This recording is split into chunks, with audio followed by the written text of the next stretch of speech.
देखते ही देखते 15 दिन का समय कैसे गुजर गया पता ही नहीं चला कि कब हम श्री पुरुषोत्तम मास महात्म कथा के मध्य में आ गए हैं और यह कथा संपूर्णता की ओर अग्रसर है। आपका प्रेम, आपका स्नेह जिस प्रकार श्री उदासी दरबार को मिला है वह कथनीय है।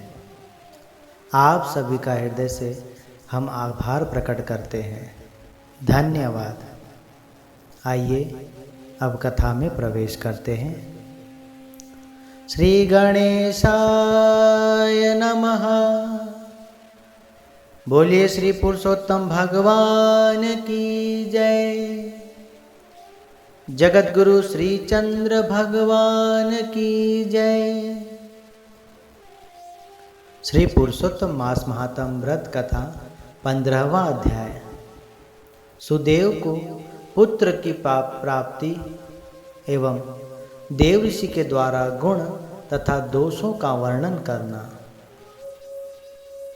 श्री नारायण जी बोले, हे नारद, भगवान श्री विष्णु की आज्ञा पाकर श्री गरुड़ जी उस ब्राह्मण से बोले, हे ब्राह्मण श्रेष्ठ, जैसा भगवान ने कहा है कि तुम्हें ब्रह्मा के श्राप के कारण तुम्हारे भाग्य में पुत्र संतान आदि नहीं लिखे हैं, किंतु हे तपोधन, मैं तुम्हें और तुम्हारी धर्म पत्नी को इस प्रकार दुखी और उदास देखकर अपने स्वामी भगवान श्री विष्णु जी की आज्ञा से तुम्हें पुत्र संतान होने का वरदान देता हूँ। ब्राह्मण सुदेव और गौतमी ने जब यह वचन सुने तो वो बड़े आनंदित, बड़े खुश हुए और उनके दुख के आंसू खुशी में बदल गए और भगवान को बारंबार प्रणाम करने लगे। फिर भगवान श्री विष्णु जी गरुड़ पर विराजमान हो अपने परम धाम को चले गए। उपरांत ब्राह्मण भी वरदान पाकर अपने पत्नी के साथ घर आकर सुखपूर्वक संसार के सुखों को भोगने लगे। कुछ समय बाद ब्राह्मण पत्नी गौतमी गर्भवती हुई और 9 महीने 10 दिन के बाद बड़े ही सुंदर बालक को जन्म दिया। बालक को देखकर सुदेव की खुशी का ठिकाना नहीं रहा। उसका मन तो आनंदित हो नाच गान करने लगा। पुत्र संतान को पाकर वह फूला नहीं समा रहा था। उसने विद्वान ब्राह्मणों आदि को बुलवाकर बालक का नामकरण आदि संस्कार करवाया एवं प्रसन्नतापूर्वक भरपूर दान दिया और उस बालक का नाम सुखदेव रखा गया। वह बालक अपने माता पिता को सुख देते हुए, आनंद देते हुए धीरे धीरे बड़ा होने लगा। ब्राह्मण पिता ने उसका यज्ञोपवीत संस्कार करवाया, मंत्र दीक्षा देकर उसे वेद शास्त्र पाठों आदि का अध्ययन कराना प्रारंभ किया। श्री वाल्मीकि ऋषि जी बोले, हे राजन, एक बार देव ऋषि उनकी कुटिया में पधारे, जो करोड़ों सूर्य के समान तेजस्वी थे, जो करोड़ों सूर्य के समान तेजस्वी, परम तेजस्वी थे। सुदेव ने उनको दंडवत प्रणाम कर आदर सहित अपनी कुटिया में बैठाया और उस बालक ने भी आकर देव ऋषि को दंडवत कर प्रणाम किया। उसे देखकर देव ऋषि बोले, हे सुदेव, तुम धन्य हो, भाग्य बड़ा सुंदर है तुम्हारा। श्री भगवान तुम पर बड़े प्रसन्न हैं। उनकी कृपा से ही तुम्हें सुंदर संतान की प्राप्ति हुई है। इस प्रकार कुमार को देखकर देव ऋषि आश्चर्यचकित हो ब्राह्मण से बोले, हे सुदेव, तुम्हारा यह पुत्र गुणों का सागर है। यह बड़ा विद्वान और बड़ा भाग्यशाली होगा, परंतु मुझे इसमें एक दोष दिखाई दे रहा है और वह भी बड़ा भारी दुखदायक दोष है।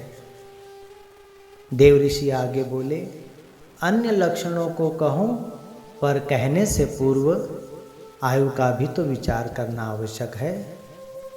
यदि आयु ही ना हो तो फिर अन्य लक्षणों से क्या लाभ?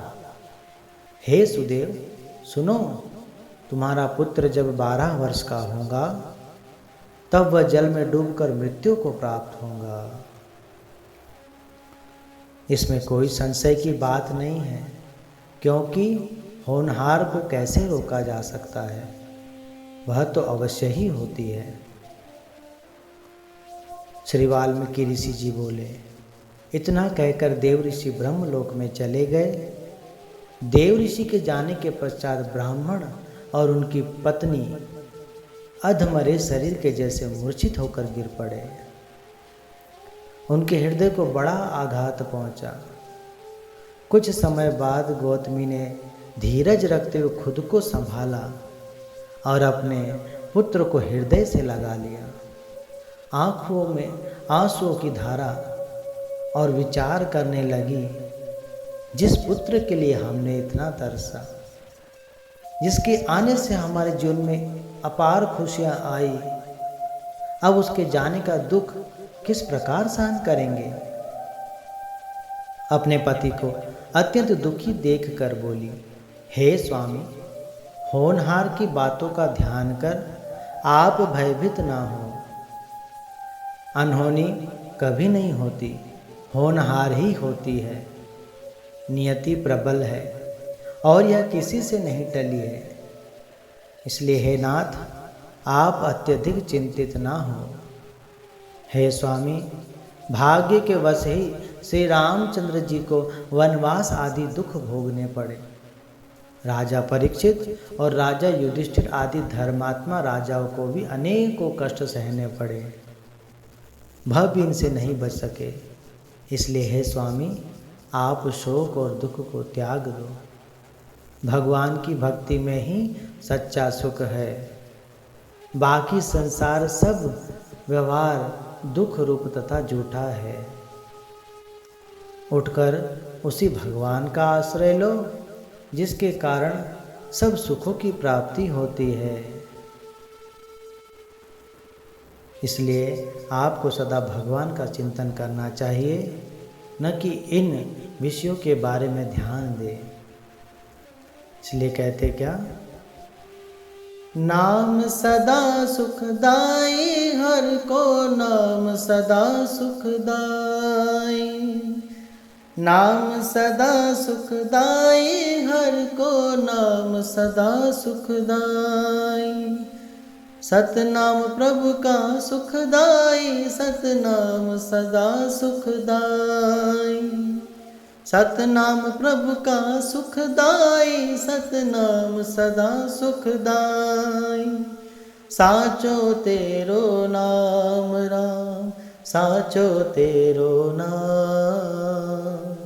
साचो तेरो नाम राम, साचो तेरो नाम। झूठे जग के काम राम, साचो तेरो नाम।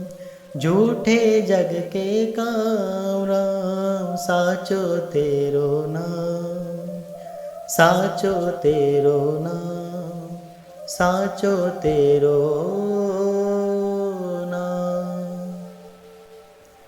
सुदेव गौतमी के वचन सुनकर फिर अपने दुख और शोक को छोड़ भगवान की भक्ति में लग गया।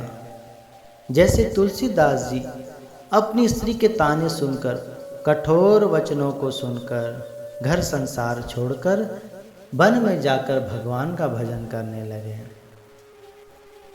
बड़ी ही सुंदर कथा है तुलसीदास जी की। इसे हम लंबी न कर बिल्कुल छोटे से स्वरूप में बयान करेंगे। तुलसीदास जी की धर्मपत्नी रत्नावली जो बहुत सुंदर थी, और तुलसीदास जी एक पल भी उनसे दूर नहीं होते थे।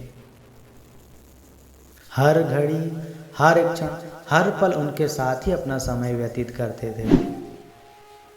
ऐसे करते हुए उन्हें 6 वर्ष बीत गए, पर तुलसीदास जी की प्रीत घटने के बजाय दिन ब दिन बढ़ते जा रही थी।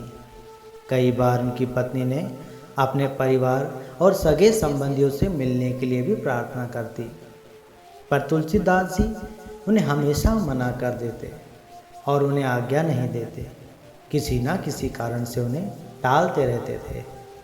एक दिन रत्नावली के भाई उन्हें लेने आए तो तुलसीदास उसे भी मना कर दिया। फिर तुलसीदास जी किसी काम से बाहर गए। उनके जाने के बाद बिना बताए रत्नावली अपने भाई के साथ अपने मायके आ गई। जब रात को तुलसीदास जी घर पहुँचे और अपनी पत्नी को घर में नहीं पाया तो वह तुरंत अपने ससुराल जाने के लिए निकल पड़े। भारी तेज वर्षा थी और नदी कैसे पार करें। तब उन्हें नदी में बहती हुई एक लाश दिखी और उस लाश पर चढ़ गए नाव के समान उसको चलाकर दूसरे किनारे पर आ गए। आधी रात को ही अपने ससुराल पहुँचे। तुलसीदास जी को देख उनकी धर्मपत्नी रत्नावली एकदम हैरान हो गई और ताने मारते हुए बोली, हे स्वामी, तुम मेरे प्रेम में इतने पागल हो गए हो जो इतनी भयानक रात में भी अपने प्राणों की परवाह न करते हुए तुम यहाँ आ गए। आप सिर्फ मेरी हड्डी के शरीर रूपी पिंजरे से जितना मोह और प्रेम रखा है, अगर उससे भी आधा यदि प्रभु श्री राम जी से प्रेम रखते तो इस संसार सागर से पार हो जाते। यह बात तुलसीदास जी को तीर के समान उनके हृदय में चुभने लगी और सहसा प्रभु की कृपा हो गई कि उन्हें वैराग्य उत्पन्न हो गया। उसी समय आधी रात को अपनी पत्नी का घर छोड़ा और सीधा साधु वेश धारण कर लिया। और देखिए, आज विश्व भर में गोस्वामी श्री तुलसीदास जी के नाम से प्रसिद्ध हुए हैं। श्री वाल्मीकि ऋषि जी बोले, इस प्रकार सुदेव अपनी पत्नी के वचनों को सुनकर श्री हरि के चरणों का ध्यान करते हुए अपने दुखों का निवारण करने लगे। श्री बृहद नारदीय पुरुषोत्तम मास महात्म देव ऋषि तथा ब्राह्मण सुदेव व गौतम बाबत 15वां अध्याय समाप्त।